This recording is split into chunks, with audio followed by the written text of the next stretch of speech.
Class 10th science chapter है विद्युत धारा। ठीक है, तो इस चैप्टर से जितने भी ऑब्जेक्टिव क्वेश्चन है उतना लिया गया है। ठीक है, तो जितने स्टूडेंट एग्जाम देने वाले हैं उनके लिए भाई इंपॉर्टेंट क्वेश्चन होने वाला है। ठीक है, तो चलिए क्वेश्चन देख लेते हैं कि क्वेश्चन क्या होने वाला है। तो इससे पहले एक छोटा सा रिक्वेस्ट करेंगे कि अगर हमारे चैनल पर नए विजिट कर रहे हैं तो प्लीज चैनल को सब्सक्राइब कर लीजिएगा और बेल नोटिफिकेशन ऑन कर लीजिएगा। अगर वीडियो अच्छा लगता है तो एक प्यारा सा जरूर लाइक कर दीजिएगा। तो चलिए क्वेश्चन देख लेते हैं। एक नंबर क्वेश्चन देखेंगे कि निम्न में कौन अर्धचालक नहीं है, जो कि यहाँ 4 विकल्प दिया गया है, जो कि ए में दिया है सिलिकॉन, बी में दिया है जर्मेनियम, उसके बाद सी में दिया है पारा, उसके बाद डी में दिया है कोई नहीं। ठीक है, तो यहाँ क्वेश्चन में दिया है कि निम्न में से कौन अर्धचालक नहीं है, तो भाई ए पारा, जो कि सी हमारा राइट आंसर हो जाएगा। ठीक है, उसके बाद 2 नंबर क्वेश्चन देखेंगे वोल्ट प्रति एम्पियर प्रदर्शित करता है, तो भाई यहाँ 4 विकल्प दिया गया है, जो कि ए में दिया है एम्पियर, बी में दिया है वोल्ट, सी में दिया है ओम, डी में दिया है वाट। ठीक है, तो भाई यहाँ क्वेश्चन में पूछा जा रहा है वोल्ट प्रति एम्पियर प्रदर्शित करता है, तो भाई ओम, जो कि सी हमारा राइट आंसर हो जाएगा। ठीक है, उसके बाद 3 नंबर क्वेश्चन देखेंगे विद्युत प्रतिरोध का मात्रक है, जो कि यहाँ 4 विकल्प दिया गया है, जो कि ए में दिया है एम्पियर, बी में दिया है वोल्ट, सी में दिया है ओम, डी में दिया है वाट। ठीक है, तो भाई यहाँ क्वेश्चन में पूछा जा रहा है विद्युत प्रतिरोध का मात्रक है तो ओम, जो कि सी हमारा राइट आंसर हो जाएगा। ठीक है, उसके बाद 4 नंबर क्वेश्चन देखेंगे विद्युत धारा का मात्रक होता है,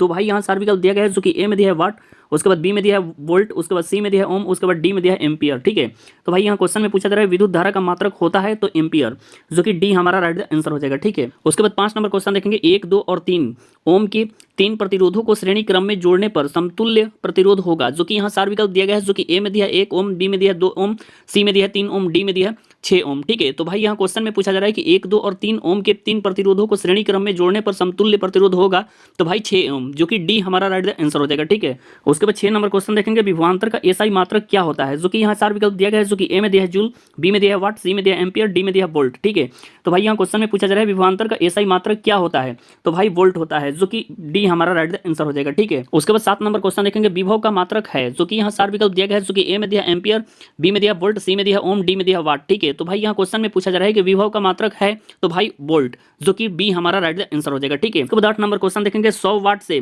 220 वोल्ट के विद्युत बल्ब के तंतु का प्रतिरोध क्या होगा, जो कि यहाँ 4 विकल्प दिया गया है, जो कि ए में दिया है 900 ओम, बी में दिया है 484 ओम, उसके बाद सी में दिया है 220 ओम, उसके बाद डी में दिया है 100 ओम। ठीक है, तो भाई यहाँ क्वेश्चन में पूछा जा रहा है 100 वाट से 220 वोल्ट के विद्युत बल्ब के तंतु का प्रतिरोध क्या होगा, तो भाई 484 ओम, जो कि बी हमारा राइट आंसर हो जाएगा। ठीक है, उसके बाद 9 नंबर क्वेश्चन देखेंगे टंगस्टन निम्नलिखित में से किस ताप पर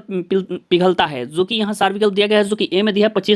2500 डिग्री सेंटीग्रेड, बी में दिया है 3000 डिग्री सेंटीग्रेड, उसके बाद सी में दिया है 3500 डिग्री सेंटीग्रेड, उसके बाद डी में दिया है 4000 डिग्री सेंटीग्रेड। ठीक है, तो भाई यहाँ क्वेश्चन में पूछा जा रहा है टंगस्टन निम्नलिखित में से किस ताप पर पिघलता है, तो भाई ये 3500 डिग्री सेंटीग्रेड, जो कि सी हमारा राइट आंसर हो जाएगा। ठीक है, उसके बाद 10 नंबर क्वेश्चन देखेंगे विद्युत शक्ति का मात्रक है, जो कि यहाँ 4 विकल्प दिया गया है, जो कि ए में दिया है एम्पियर, बी में दिया है वोल्ट, सी में दिया है ओम, डी में दिया है वाट। ठीक है, तो भाई यहाँ क्वेश्चन में पूछा जा रहा है विद्युत शक्ति का मात्रक है तो भाई वाट, जो कि डी हमारा राइट आंसर हो जाएगा। ठीक है, उसके बाद 11 नंबर क्वेश्चन देखेंगे प्रतिरोध का एसआई मात्रक क्या है, जो कि यहाँ 4 विकल्प दिया गया है, जो कि ए में दिया है जूल, बी में दिया है एम्पियर, सी में दिया है वाट, डी में दिया है ओम। ठीक है, तो भाई यहाँ क्वेश्चन में पूछा जा रहा है प्रतिरोध का एसआई मात्रक क्या है, तो ओम, जो कि डी हमारा राइट आंसर हो जाएगा। ठीक है, तो 12 नंबर क्वेश्चन देखेंगे 12 वोल्ट विभवांतर के 2 बिंदुओं के बीच 2 कूलम्ब आवेश को ले जाने में कार्य किया जाता है, जो कि यहाँ 4 विकल्प दिया गया है, जो कि ए में दिया है 6 जूल, बी में दिया है 24 जूल, सी में दिया है 14 जूल, उसके बाद डी में दिया है 10 जूल। ठीक है, तो भाई यहाँ क्वेश्चन में पूछा जा रहा है कि 12 वोल्ट विभवांतर के 2 बिंदुओं के बीच 2 कूलम्ब आवेश को ले जाने में कार्य किया जाता है, तो भाई 24 जूल, जो कि बी हमारा राइट आंसर हो जाएगा। ठीक है, उसके बाद 13 नंबर क्वेश्चन देखेंगे सेल के विद्युत वाहक बल का मात्रक होता है, जो कि यहाँ 4 विकल्प दिया गया है, जो कि ए में दिया है ओम, बी में दिया है वोल्ट, सी में दिया है एम्पियर, डी में दिया है कूलम्ब। ठीक है,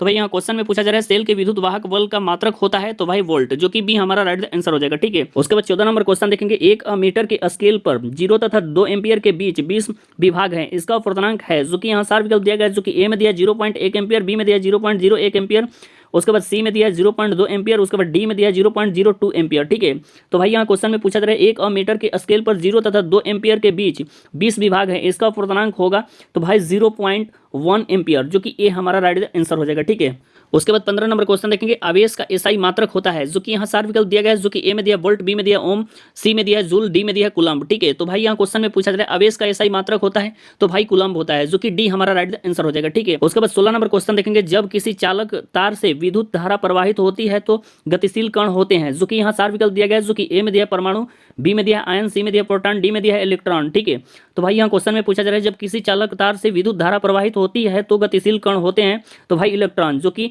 डी हमारा राइट आंसर हो जाएगा। ठीक है, उसके बाद 17 नंबर क्वेश्चन देखेंगे, निम्नलिखित में कौन विद्युत का सुचालक है, जो कि यहाँ 4 विकल्प दिया गया है, जो कि ए में दिया सल्फर, बी में दिया प्लास्टिक, सी में दिया आयोडीन, उसके बाद डी में दिया ग्रेफाइट। ठीक है, तो भाई यहाँ क्वेश्चन में पूछा जा रहा है निम्नलिखित में कौन विद्युत का सुचालक है, तो ग्रेफाइट, जो कि डी हमारा राइट आंसर हो जाएगा। ठीक है, उसके बाद 18 नंबर क्वेश्चन देखेंगे, विभवांतर का मात्रक होता है, जो कि यहाँ 4 विकल्प दिया गया है, जो कि ए में दिया वाट, बी में दिया एम्पियर, सी में दिया वोल्ट, डी में दिया ओम। ठीक है, तो भाई यहाँ क्वेश्चन में पूछा जा रहा है विभवांतर का मात्रक होता है, तो भाई वोल्ट होता है, जो कि सी हमारा राइट आंसर हो जाएगा। ठीक है, उसके बाद 19 नंबर क्वेश्चन देखेंगे, विद्युत बल्ब का तनु किस धातु का बना होता है, जो कि यहाँ 4 विकल्प दिया गया है, जो कि ए में दिया लोहा, बी में दिया टंगस्टन, सी में दिया तांबा, डी में दिया सोना। ठीक है, तो भाई यहाँ क्वेश्चन में पूछा जा रहा है विद्युत बल्ब का तंतु किस धातु का बना होता है, तो भाई टंगस्टन का, जो कि बी हमारा राइट आंसर हो जाएगा। ठीक है, उसके बाद 20 नंबर क्वेश्चन देखेंगे, 10 ओम एवं 20 ओम के दो प्रतिरोधों को श्रेणी क्रम में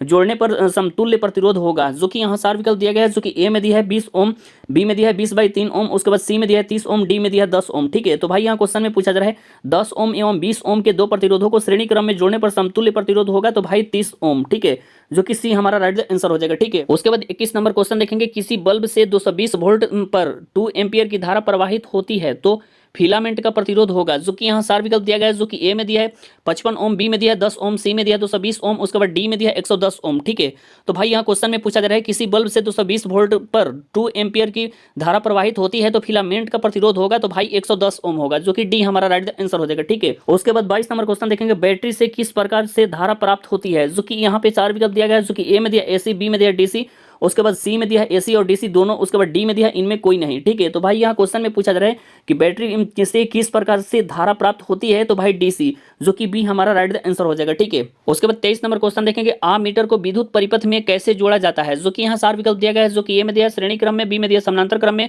उसके बाद सी में दिया ए और बी दोनों, उसके बाद डी में दिया इनमें कोई नहीं। ठीक है, तो भाई यहाँ क्वेश्चन में पूछा जा रहा है मीटर को विद्युत परिपथ में कैसे जोड़ा जाता है, तो भाई श्रेणी क्रम में, जो कि ए हमारा राइट आंसर हो जाएगा। ठीक है, उसके बाद 25 नंबर क्वेश्चन देखेंगे, विभवांतर मापने वाले यंत्र को कहा जाता है, जो कि यहाँ पे 4 विकल्प दिया गया है, जो कि ए में दिया अमीटर, बी में दिया वोल्ट मीटर, सी में दिया गैल्वेनोमीटर, उसके बाद डी में दिया है इनमें कोई नहीं। ठीक है, तो भाई यहाँ क्वेश्चन में पूछा जा रहा है विभवांतर मापने वाले यंत्र को कहा जाता है, तो वोल्ट मीटर, जो कि बी हमारा राइट आंसर हो जाएगा। ठीक है, उसके बाद 26 नंबर क्वेश्चन देखेंगे, 1 वोल्ट कहलाता है, जो कि यहाँ पे 4 विकल्प दिया गया है, जो कि ए में दिया है जूल प्रति सेकंड, बी में दिया है जूल प्रति कूलाम, उसके बाद डी सी में दिया है जूल प्रति एम्पियर, उसके बाद डी में दिया है इनमें कोई नहीं। ठीक है, तो भाई यहाँ क्वेश्चन में पूछा जा रहा है कि 1 वोल्ट कहलाता है तो जूल प्रति कूलाम, जो कि बी हमारा राइट आंसर हो जाएगा। ठीक है, उसके बाद 27 नंबर क्वेश्चन देखेंगे, किलोवाट घंटा मात्रक है, जो कि यहाँ 4 विकल्प दिया गया है, जो कि ए में दिया धारा का, बी में दिया समय का, सी में दिया है विद्युत ऊर्जा का, उसके बाद डी में दिया है विद्युत शक्ति का। ठीक है, तो भाई यहाँ क्वेश्चन में पूछा जा रहा है किलोवाट घंटा मात्रक है, तो भाई विद्युत ऊर्जा का, जो कि सी हमारा राइट आंसर हो जाएगा। ठीक है, उसके बाद 28 नंबर क्वेश्चन देखेंगे, विद्युत हीटर की कुंडली में किसका प्रयोग किया जाता है, जो कि यहाँ 4 विकल्प दिया गया है, जो कि ए में दिया नाइक्रोम, बी में दिया टंगस्टन, उसके बाद सी में दिया तांबा, डी में दिया जस्ता। ठीक है, तो भाई यहाँ क्वेश्चन में पूछा जा रहा है विद्युत हीटर की कुंडली में किसका प्रयोग किया जाता है, तो भाई नाइक्रोम की, जो कि ये हमारा राइट आंसर हो जाएगा। ठीक है, उसके बाद 29 नंबर क्वेश्चन देखेंगे, विद्युत चुंबक बनाए जाते हैं, जो कि यहाँ 4 विकल्प दिया गया है, जो कि ए में दिया इस्पात के, बी में दिया चांदी के, सी में दिया पीतल के, उसके बाद डी में दिया नरम लोहे के। ठीक है, तो भाई यहाँ क्वेश्चन में पूछा जा रहा है विद्युत चुंबक बनाए जाते हैं, तो भाई नरम लोहे के, जो कि डी हमारा राइट आंसर हो जाएगा। ठीक है, उसके बाद 30 नंबर क्वेश्चन देखेंगे, विद्युत धारा उत्पन्न करने की युक्ति है, जो कि यहाँ 4 विकल्प दिया गया है, जो कि ए में दिया जनित्र, बी में दिया मोटर, सी में दिया एमीटर, उसके बाद डी में दिया गैल्वेनोमीटर। ठीक है, तो भाई यहाँ क्वेश्चन में पूछा जा रहा है विद्युत धारा उत्पन्न करने की युक्ति है, तो भाई जनित्र, जो कि ए हमारा राइट आंसर हो जाएगा। ठीक है, उसके बाद 31 नंबर क्वेश्चन देखेंगे, 1 एचपी अश्व शक्ति बराबर होता है, जो कि यहाँ 4 विकल्प दिया गया है, जो कि ए में दिया 746 वाट, बी में दिया 736 वाट, सी में दिया है 767 वाट, उसके बाद डी में दिया है 756 वाट। ठीक है, तो भाई यहाँ क्वेश्चन में पूछा जा रहा है 1 एचपी अश्व शक्ति बराबर होता है तो 746 वाट, जो कि ए हमारा राइट आंसर हो जाएगा। ठीक है, उसके बाद 32 नंबर क्वेश्चन देखेंगे, निम्न में से कौन सा संबंध सत्य है, जो कि यहाँ पे 4 विकल्प दिया गया है, जो कि ए में दिया है v बराबर 1/r, उसके बाद बी में दिया है v बराबर r/1, उसके बाद सी में दिया है v बराबर ir, उसके बाद डी में दिया है v बराबर ir²। ठीक है, तो भाई यहाँ क्वेश्चन में पूछा जा रहा है निम्न में से कौन सा संबंध सत्य है, तो v बराबर ir, जो कि सी हमारा राइट आंसर हो जाएगा। ठीक है, उसके बाद 33 नंबर क्वेश्चन देखेंगे, निम्न में कौन सा पद विद्युत परिपथ में विद्युत शक्ति को निरूपित करता है, जो कि यहाँ 4 विकल्प दिया गया है, जो कि ए में दिया है I²R, बी में दिया है IR², उसके बाद सी में दिया है V²I, उसके बाद डी में दिया है VI²। ठीक है, तो भाई यहाँ क्वेश्चन में पूछा जा रहा है कि निम्न में कौन सा पद विद्युत परिपथ में विद्युत शक्ति को निरूपित करता है, तो I²R, जो कि ए हमारा राइट आंसर हो जाएगा। ठीक है, उसके बाद 34 नंबर क्वेश्चन देखेंगे, स्थिर विद्युत में आवेश, जो कि यहाँ 4 विकल्प दिया गया है, जो कि ए में दिया दिया है विरामावस्था में रहते हैं, बी में दिया है गति की अवस्था में रहते हैं, उसके बाद सी में दिया है दोनों अवस्था में रहते हैं, उसके बाद डी में दिया है किसी भी अवस्था में नहीं रहते हैं। ठीक है, तो भाई यहाँ क्वेश्चन में पूछा जा रहा है स्थिर विद्युत में आवेश तो भाई विरामा अवस्था में रहते हैं, जो कि ए हमारा राइट द आंसर हो जाएगा। ठीक है, उसके बाद 35 नंबर क्वेश्चन देखेंगे धारा में आवेश रहते हैं, जो कि यहाँ 4 विकल्प दिया गया है, जो कि ए में दिया है विरामा अवस्था में, बी में दिया है गति की अवस्था में, सी में दिया है किसी भी अवस्था में रह सकते हैं, उसके बाद डी में दिया है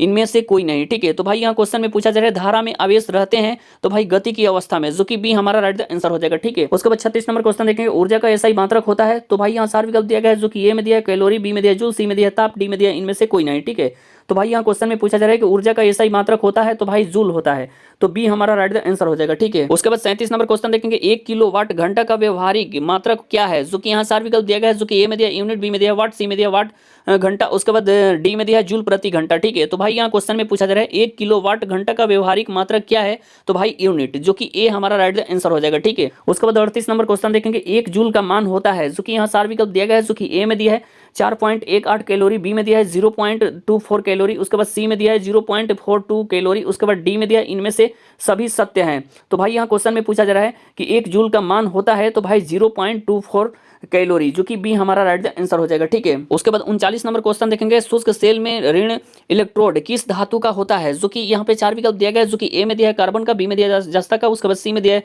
तांबा का, उसके बाद डी में दिया है इनमें से कोई नहीं। ठीक है, तो भाई यहाँ क्वेश्चन में पूछा जा रहा है शुष्क सेल से में ऋण इलेक्ट्रोड किस धातु का होता है, तो भाई जस्ता का, जो कि बी हमारा राइट द आंसर हो जाएगा। ठीक है, उसके बाद 40 नंबर क्वेश्चन देखेंगे शुष्क सेल में धन इलेक्ट्रोड किस धातु का होता है, जो कि यहाँ 4 विकल्प दिया गया है, जो कि ए में दिया है कॉपर का, बी में दिया है जस्ता का, सी में दिया है कार्बन का, उसके बाद डी में दिया है लोहे का। ठीक है, तो भाई यहाँ क्वेश्चन में पूछा जा रहा है शुष्क सेल में धन इलेक्ट्रोड किस धातु का होता है, तो भाई ए कार्बन का, जो कि सी हमारा राइट द आंसर हो जाएगा। तो भाई यहाँ शुष्क सेल में अगर धन का बात करेगा तो कार्बन का होता है, उसके बाद ऋण का अगर बात करेगा तो जस्ता का होता है। ठीक है, तो ये ध्यान दीजिएगा। उसके बाद 41 नंबर क्वेश्चन देखेंगे किसी कुंडली का प्रतिरोध ज्ञात करने का सूत्र है, जो कि यहाँ 4 विकल्प दिया गया है, जो कि ए में दिया है आर बराबर वी गुने आई, उसके बाद बी में दिया है आर बराबर वी बाई आई, उसके बाद सी में दिया है आर बराबर 1 आई बाई वी, उसके बाद डी में दिया है आर बराबर वी माइनस आई। ठीक है, तो भाई यहाँ क्वेश्चन में पूछा जा रहा है कि किसी कुंडली का प्रतिरोध ज्ञात करने का सूत्र है, तो भाई आर बराबर वी बाई आई, जो कि बी हमारा राइट द आंसर हो जाएगा। ठीक है, उसके बाद 42 नंबर क्वेश्चन देखेंगे बिजली के फ्यूज का तार बना होता है, जो कि यहाँ 4 विकल्प दिया गया है, जो कि ए में दिया है टीन का, बी में दिया है तांबे का, सी में दिया है तांबे और टीन दोनों का, उसके बाद डी में दिया है इनमें से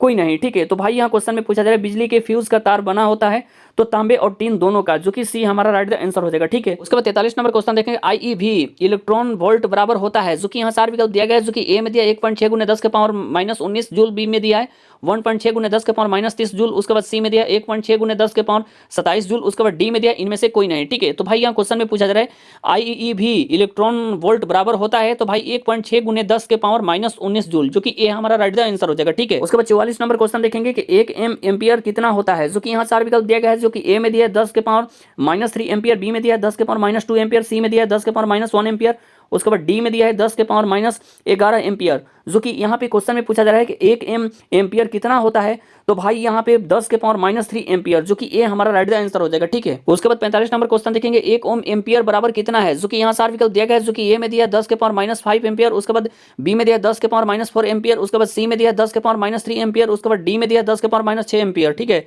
तो भाई यहाँ क्वेश्चन में पूछा जा रहा है 1 ओम एम्पियर बराबर कितना है, तो भाई 10 के पावर माइनस 6 एम्पियर, जो कि डी हमारा राइट द आंसर हो जाएगा। ठीक है, उसके बाद 46 नंबर क्वेश्चन देखेंगे चालक में इलेक्ट्रॉन तभी गमन कर सकता है जब चालक की अनुदिश, जो कि यहाँ 4 विकल्प दिया गया है, जो कि ए में दिया विद्युत दाब में कोई अंतर नहीं होता है, उसके बाद बी में दिया है विद्युत दाब में अंतर होता है, उसके बाद सी में दिया है विद्युत दाब सभी स्थानों पर समान होता है, उसके बाद डी में दिया है विद्युत दाब का कोई महत्व नहीं है। तो भाई यहाँ क्वेश्चन में पूछा जा रहा है चालक में इलेक्ट्रॉन तभी गमन कर सकता है जब चालक के अनुदिश विद्युत दाब में अंतर होता है, जो कि बी हमारा राइट द आंसर हो जाएगा। ठीक है, उसके बाद 47 नंबर क्वेश्चन देखेंगे अगर क्यू आवेश विभवांतर भी से प्रवाहित हो तो किया गया कार्य होगा, जो कि यहाँ 4 विकल्प दिया गया है, जो कि ए में दिया है वी बाई क्यू, उसके बाद बी में दिया है क्यू बाई वी, उसके बाद सी में दिया है वी इंटू क्यू, उसके बाद डी में दिया है वी माइनस क्यू। ठीक है, तो भाई यहाँ क्वेश्चन में पूछा जा रहा है कि अगर क्यू आवेश विभवांतर भी से प्रवाहित हो तो किया गया कार्य होगा, तो भाई वी इंटू क्यू, जो कि सी हमारा राइट द आंसर हो जाएगा। ठीक है, इसके बाद 48 नंबर क्वेश्चन देखेंगे सेल बाहरी परिपथ में जिस प्लेट से धारा भेजती है उस सेल को कहते हैं, जो कि यहाँ 4 विकल्प दिया गया है, जो कि ए में दिया है धन ध्रुव, बी में दिया है ऋण ध्रुव, उसके बाद सी में दिया है दोनों, उसके बाद डी में दिया है इनमें से कोई नहीं। ठीक है, तो भाई यहाँ क्वेश्चन में पूछा जा रहा है कि सेल बाहरी परिपथ में जिस प्लेट से धारा भेजती है उस सेल को कहते हैं, तो भाई ए धन ध्रुव, जो कि ए हमारा राइट द आंसर हो जाएगा। ठीक है, उसके बाद 49 नंबर क्वेश्चन देखेंगे, किसी चालक का प्रतिरोध निर्भर करता है, जो कि यहाँ 4 विकल्प दिया गया है, जो कि ए में दिया चालक की लंबाई पर, बी में दिया चालक के प्रस्थ काट के क्षेत्रफल पर, उसके बाद सी में दिया चालक की प्रकृति पर, उसके बाद डी में दिया उपर्युक्त सभी पर। ठीक है, तो भाई यहाँ क्वेश्चन में पूछा जा रहा है किसी चालक का प्रतिरोध निर्भर करता है, तो भाई उपयुक्त सभी पर, जो कि डी हमारा राइट द आंसर हो जाएगा। ठीक है, उसके बाद 50 नंबर क्वेश्चन देखेंगे, किसी अस्थायी विद्युत धारा द्वारा समय में उत्पन्न ऊष्मा की मात्रा क्या है, यदि ऊष्मा H है, तो भाई यहाँ 4 विकल्प दिया गया है, जो कि ए में दिया है H बराबर VT, उसके बाद बी में दिया है H बराबर VIT, उसके बाद सी में दिया है H बराबर VI/T, उसके बाद डी में दिया है H बराबर VT/I। ठीक है, तो भाई यहाँ क्वेश्चन में पूछा जा रहा है कि किसी अस्थायी विद्युत धारा द्वारा समय में उत्पन्न ऊष्मा की मात्रा क्या है, यदि ऊष्मा H है, तो भाई H बराबर यहाँ होगा VIT, जो कि बी हमारा राइट द आंसर हो जाएगा। ठीक है, उसके बाद 51 नंबर क्वेश्चन देखेंगे, जिन पदार्थों में विद्युत मुक्त रूप से प्रवाहित हो सकती है उन्हें कहते हैं, तो भाई यहाँ 4 विकल्प दिया गया है, जो कि ए में दिया अर्ध विद्युत चालक, बी में दिया विद्युत रोधी, उसके बाद सी में दिया विद्युत चालक, उसके बाद डी में दिया है इनमें से कोई नहीं। ठीक है, तो भाई यहाँ क्वेश्चन में पूछा जा रहा है जिन पदार्थ में विद्युत मुक्त रूप से प्रवाहित हो सकती है उन्हें कहते हैं, तो भाई विद्युत चालक, जो कि यहाँ पे सी हमारा राइट द आंसर हो जाएगा। ठीक है, उसके बाद 52 नंबर क्वेश्चन देखेंगे, जिन पदार्थों से विद्युत प्रवाह आसानी से नहीं होता है उसे कहते हैं, जो कि यहाँ 4 विकल्प दिया गया है, जो कि ए में दिया विद्युत रोधी, उसके बाद बी में दिया है विद्युत चालक, उसके बाद सी में दिया ए और बी दोनों, उसके बाद डी में दिया है इनमें से कोई नहीं। ठीक है, तो भाई यहाँ क्वेश्चन में पूछा जा रहा है जिन पदार्थों से विद्युत प्रवाह आसानी से नहीं होता है उसे कहते हैं, तो भाई विद्युत रोधी, जो कि ए हमारा राइट द आंसर हो जाएगा। ठीक है, उसके बाद 53 नंबर क्वेश्चन देखेंगे, विद्युत प्रवाह की दिशा मानी जाती है, तो भाई यहाँ 4 विकल्प दिया गया है, जो कि ए में दिया है ऋण टर्मिनल से धन टर्मिनल की ओर, उसके बाद बी में दिया है धन टर्मिनल से ऋण टर्मिनल की ओर, उसके बाद सी में दिया है किसी भी दिशा में, उसके बाद डी में दिया इनमें से कोई नहीं। ठीक है, तो भाई यहाँ क्वेश्चन में पूछा जा रहा है विद्युत प्रवाह की दिशा मानी जाती है,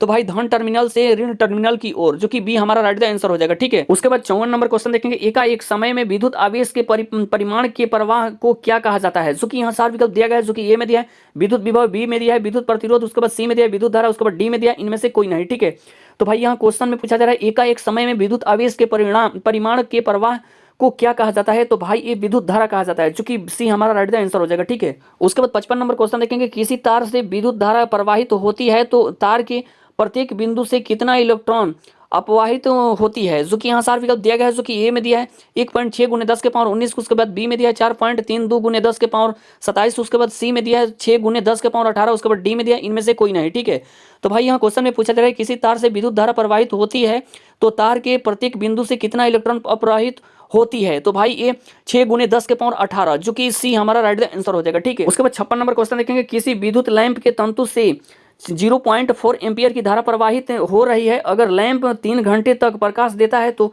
प्रवाहित आवेश है, जो कि यहाँ 4 विकल्प दिया गया है, जो कि ए में दिया है 4320 कूलम, उसके बाद बी में दिया 1.6 × 10 के पावर 19 कूलम, उसके बाद सी में दिया 1.6 × 10 के पावर 19 कूलम, उसके बाद डी में दिया है इनमें से कोई नहीं। ठीक है, तो भाई बी और सी दोनों सेम टू दे दिया है। ठीक है, तो भाई यहाँ क्वेश्चन में पूछा जा रहा है किसी विद्युत लैंप के तंतु से 0.4 एम्पियर की धारा प्रवाहित हो रही है, अगर लैंप 3 घंटे तक प्रकाश देता है तो प्रवाहित आवेश है, तो भाई 4320 कूलम, जो कि ए हमारा राइट द आंसर हो जाएगा। ठीक है, 57 नंबर क्वेश्चन देखेंगे, किसी विद्युत परिपथ में परिपथ के प्रतिरोध को परिवर्तित करने के लिए किस युक्ति का उपयोग किया जाता है, जो कि यहाँ 4 विकल्प दिया गया है, जो कि ए में दिया धारा नियंत्रक, बी में दिया परिवर्तित प्रतिरोध, उसके बाद सी में दिया ए और बी दोनों, उसके बाद डी में दिया इनमें से कोई नहीं। ठीक है, तो भाई क्वेश्चन में पूछा जा रहा है किसी विद्युत परिपथ में परिपथ के प्रतिरोध को परिवर्तित करने के लिए किस युक्ति का उपयोग किया जाता है, तो भाई धारा नियंत्रक, जो कि ए हमारा राइट द आंसर हो जाएगा। ठीक है, उसके बाद 58 नंबर क्वेश्चन देखेंगे, कोई विद्युत बल्ब 220 वोल्ट के जनित्र से संयोजित है, यदि बल्ब से 0.50 एम्पियर विद्युत धारा प्रवाहित होती है तो बल्ब की शक्ति होगी, जो कि यहाँ 4 विकल्प दिया गया है, जो कि ए में दिया 100 वाट, बी में दिया 120 वाट, सी में दिया 105 वाट, उसके बाद डी में दिया 110 वाट। ठीक है, तो भाई यहाँ क्वेश्चन में पूछा जा रहा है कोई विद्युत बल्ब 220 वोल्ट के जनित्र से संयोजित है, यदि बल्ब से 0.50 एम्पियर विद्युत धारा प्रवाहित होती है तो बल्ब की शक्ति होगी, तो भाई 110 वाट, जो कि डी हमारा राइट द आंसर हो जाएगा। ठीक है, उसके बाद 59 नंबर क्वेश्चन देखेंगे, किसी विद्युत बल्ब के तंतु में से 0.5 एम्पियर विद्युत धारा 10 मिनट तक प्रवाहित होती है, विद्युत परिपथ से प्रवाहित विद्युत आवेश का परिमाण है, तो भाई यहाँ 4 विकल्प दिया गया है, जो कि ए में दिया है 300 सेंटीग्रेड, उसके बाद बी में दिया है 60 सेंटीग्रेड, सी में दिया है 120 सेंटीग्रेड, उसके बाद डी में दिया 200 सेंटीग्रेड। ठीक है, तो भाई यहाँ क्वेश्चन में पूछा जा रहा है किसी बल्ब के तंतु में से 0.5 एम्पियर विद्युत धारा 10 मिनट तक प्रवाहित होती है, विद्युत परिपथ से परिवाहित विद्युत आवेश का परिमाण है तो भाई 300 सेंटीग्रेड, जो कि ये हमारा राइट द आंसर हो जाएगा। ठीक है, इसके बाद 60 नंबर क्वेश्चन देखेंगे, विद्युत प्रवाहित कर किसी धातु की वस्तु का अन्य किसी वांछित धातु की परत निक्षेपित करने के प्रक्रम को कहते हैं, जो कि यहाँ 4 विकल्प दिया गया है, जो कि ए में दिया है विद्युत लेपन, बी में दिया है विद्युत अपघटन, उसके बाद सी में दिया ए और बी दोनों, उसके बाद डी में दिया इनमें से कोई नहीं। ठीक है, तो भाई यहाँ क्वेश्चन में पूछा जा रहा है विद्युत प्रवाहित कर किसी धातु की वस्तु पर अन्य किसी वांछित धातु की परत निक्षेपित करने के प्रक्रम को कहते हैं तो भाई विद्युत लेपन, जो कि ये हमारा राइट द आंसर हो जाएगा। ठीक है, बाद 62 नंबर क्वेश्चन देखेंगे, विद्युत चुंबक बनाने के लिए उपयुक्त पदार्थ, जो कि यहाँ 4 विकल्प दिया गया है, जो कि ए में दिया नरम लोहा, सी बी में दिया इस्पात, सी में दिया निकेल, उसके बाद डी में दिया इनमें से कोई नहीं। ठीक है, तो भाई यहाँ क्वेश्चन में पूछा जा रहा है विद्युत चुंबक बनाने के लिए उपयुक्त पदार्थ है तो भाई नरम लोहा, जो कि ये हमारा राइट द आंसर हो जाएगा। ठीक है, उसके बाद 63 नंबर क्वेश्चन देखेंगे, किसी विद्युत धारा के सतत तथा बंद पथ को क्या कहते हैं, जो कि यहाँ 4 विकल्प दिया गया है, जो कि ए में दिया विद्युत परिपथ, बी में दिया विद्युत धारा पथ, उसके बाद सी में दिया विद्युत विभव पथ, उसके बाद सी डी में दिया है विद्युत शक्ति पथ। ठीक है, तो भाई यहाँ क्वेश्चन में पूछा जा रहा है किसी विद्युत धारा के सतत तथा बंद पथ को क्या कहते हैं तो भाई विद्युत परिपथ, जो कि ये हमारा राइट द आंसर हो जाएगा। ठीक है, उसके बाद 64 नंबर क्वेश्चन देखेंगे, विद्युत धारा के तापीय प्रभाव का उपयोग किसमें नहीं होता है, जो कि यहाँ 4 विकल्प दिया गया है, जो कि ए में दिया है विद्युत हीटर, बी में दिया है विद्युत इस्त्री, उसके बाद सी में दिया है विद्युत बल्ब, उसके बाद डी में दिया है विद्युत पंखा, जो कि यहाँ भाई क्वेश्चन में पूछा जा रहा है विद्युत धारा के तापीय प्रभाव का उपयोग किसमें नहीं होता है तो भाई विद्युत पंखा, जो कि डी हमारा राइट द आंसर हो जाएगा। ठीक है, उसके बाद 65 नंबर क्वेश्चन देखेंगे, विद्युत धारा की चाल प्रकाश की चाल में क्या संबंध है, जो कि यहाँ 4 विकल्प दिया गया है, जो कि ए में दिया है दोनों की चाल समान, बी में दिया है विद्युत धारा की चाल प्रकाश की चाल से अधिक है, उसके बाद सी में दिया है प्रकाश की चाल विद्युत धारा की चाल से अधिक है, उसके बाद डी में दिया है सभी कथन सत्य है। तो भाई यहाँ क्वेश्चन में पूछा जा रहा है कि विद्युत धारा की चाल प्रकाश की चाल में क्या संबंध है तो भाई दोनों की चाल समान, जो कि ये हमारा राइट द आंसर हो जाएगा। ठीक है, अगर ऑल क्वेश्चन आपको अच्छे से समझ में आ गया होगा तो वीडियो को एक प्यारा सा लाइक कर दीजिएगा, अगर चैनल पर नया विजिट कर रहे हैं तो प्लीज चैनल को सब्सक्राइब कर लीजिएगा और बेल नोटिफिकेशन ऑन कर लीजिएगा। तब तक नेक्स्ट वीडियो में फिर मिलेंगे। Thank you so much, good bye.